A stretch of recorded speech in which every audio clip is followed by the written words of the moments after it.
Silent, ready, 10 second.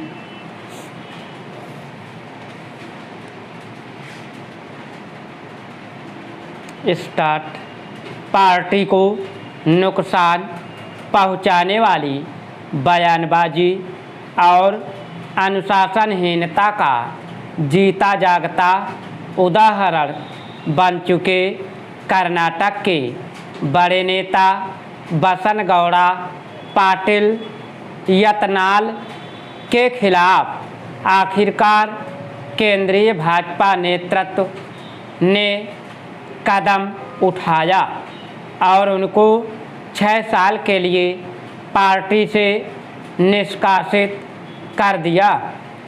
अब इसका अलग अलग आकलन किया जा रहा है। कुछ लोगों का मानना है कि प्रभावशाली लिंगायत समाज से आने वाले यत्नाल पर कार्रवाई से उत्तर कर्नाटक में भाजपा को नई रणनीति अपनानी होगी, क्योंकि यत्नाल का प्रभाव जितना भी हो विरोधी इसे भाजपा के खिलाफ मुद्दा बनाने की कोशिश करेंगे। एक मत यह भी है कि जिस तरह यत्नाल खुले तौर पर भाजपा केंद्रीय नेतृत्व के फैसले तक पर सवाल खड़ा करने लगे थे, उसके बाद भी कार्रवाई न होती तो कर्नाटक ही नहीं दूसरे राज्यों में भी इसका गलत प्रभाव पड़ता। लिहाजा संदेश देना जरूरी था कि कोई भी पार्टी से बड़ा नहीं है। उलझन बढ़ गई है।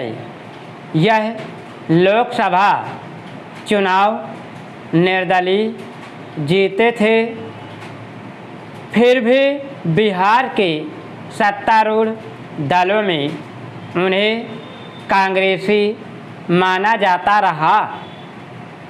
वह खुद भी सड़क से सदन तक कांग्रेस के एक समर्पित सांसद की तरह ही व्यवहार कर रहे हैं। दिल्ली में कांग्रेस के शीर्ष नेताओं के बीच उनका सम्मान भी है। वह प्रियंका गांधी वाड्रा के प्रिय माने जाते हैं, लेकिन बिहार के कांग्रेस नेता पप्पू को अपना नहीं मान रहे हैं। पहले वाले प्रदेश अध्यक्ष से उनका 36 का रिश्ता था। नए नेतृत्व से भी अपनाए जैसा भाव नहीं मिल रहा है। कृष्णा अल्लावारू भी दूर दूर रहते हैं। पदयात्रा पर निकले कन्हैया कुमार ने भी करीब नहीं आने दिया है। कन्हैया पूर्णिमा पहुंचने वाले हैं, लेकिन उन्होंने पप्पू को इसकी सूचना देना भी जरूरी नहीं समझा। बिहार में विधानसभा चुनाव नज़दीक हैं, ऐसे में पप्पू को समझ में नहीं आ रहा है कि वह किस रास्ते पर बढ़े। पूर्णिया से सांसद राजेश रंजन उर्फ पप्पू यादव की कांग्रेस के साथ चलते रहे या अलग रास्ता पकड़ ली। वह अपनी पुरानी पार्टी को भी जिंदा कर सकते हैं या कोई नई पार्टी भी बना सकते हैं। फिलहाल कांग्रेस के रुख का इंतजार कर रहे हैं। गत सप्ताह संसदीय समिति की एक रिपोर्ट ने सरकार को निश्चित रूप से राहत दी, पर उस पर रिपोर्ट ने बाबुओं की चिंता बढ़ा दी है। संसदीय समिति ने इलेक्ट्रॉनिक्स एवं आईटी, सूचना एवं प्रसारण और संचार मंत्रालय को मिलाकर एक मंत्रालय बनाने का उसकी सिफारिश की है। संसद के चालू सत्र में ही समिति ने अपनी रिपोर्ट लोकसभा में पेश की है। अब बाबुओं के बीच इस बात को लेकर चर्चा है कि अगर सच में ऐसा हो जाता है तो समान प्रकृति के कई अन्य मंत्रालयों को भी मिलाकर एक कर दिया जाएगा, जिससे उनका प्रमोशन तो प्रभावित होगा ही, केंद्र सरकार में बाबूगिरी का मौका भी कम अफसरों को मिल सकेगा। अब देखना यह है कि सरकार बाबुओं का ख्याल रखती है या फिर मिनिमम गवर्नेंस के अपने सिद्धांत पर चलती है।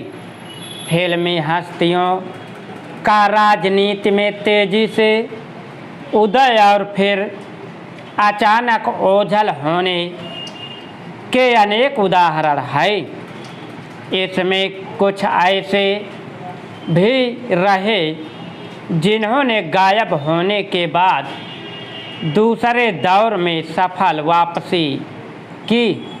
नया उदाहरण साउथ सिनेमा की चर्चित अभिनेत्री रही विजया शांति है, जिनकी वापसी में जाति का फैक्टर शामिल हो गया है। एक वक्त अविभाजित आंध्र प्रदेश और उसके बाद तेलंगाना में वह कांग्रेस का स्टार चेहरा बन गई थी। तेलंगाना गठन के पहले 10 साल में कांग्रेस सत्ता से बाहर रही तो विजया शांति के सियासी सितारे की चमक फीकी होने लगी। पिछले लोकसभा चुनाव में अभिनेत्री ने भाजपा का भगवा पत्ता गले में डाल लिया। वह वहाँ भी उनको अपनी चमक हासिल करने की गुंजाइश नहीं दिखी। उन्होंने कुछ समय पहले कांग्रेस में घर वापसी की। हाल में वह विधान परिषद सदस्य बना दी गई। राज्य में जातीय जनगणना होने के बाद पार्टी में कानाफूसी हो रही है। विजया शांति को रेवंत रेड्डी सरकार में मंत्री बनाकर उन्हें तेलंगाना में ओबीसी का भविष्य का बड़ा चेहरा बनाने का दांव चला जा सकता है। कहते हैं आवश्यकता आविष्कार की जननी है, यानी जब भी मनुष्य को कोई ऐसी वस्तु की ज़रूरत पड़ती है जो उसके पास नहीं होती तो वह उसका तोड़ ढूंढ निकालता है। आजकल ठीक यही बुद्धि के मामले में हो रहा है। मौका पाते ही उसने कृत्रिम बुद्धि का चमत्कारी हथियार खोज लिया है और एआई कर रहा है।